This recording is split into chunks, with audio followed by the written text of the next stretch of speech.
So in this video, I'll show you step by step how to make single word caption on CapCut. So let me show you step by step the new method on how to do that.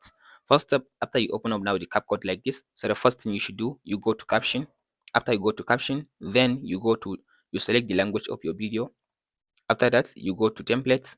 Under the template, then you scroll to down and go to word.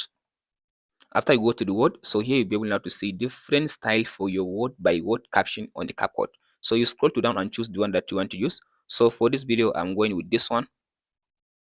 After you select the one that you want to use, allow it to finish loading. So if you look at this one, as you can see now, here is the preview of how my caption will look like. So I'll choose this one and then click on the generate button. So after some seconds, now my caption has been generated. So if you look at this one now, I'll play the video.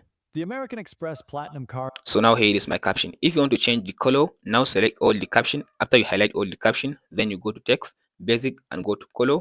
So if you want, you can change the color if you want. So let's say I want to change the color to something like yellow, like this one.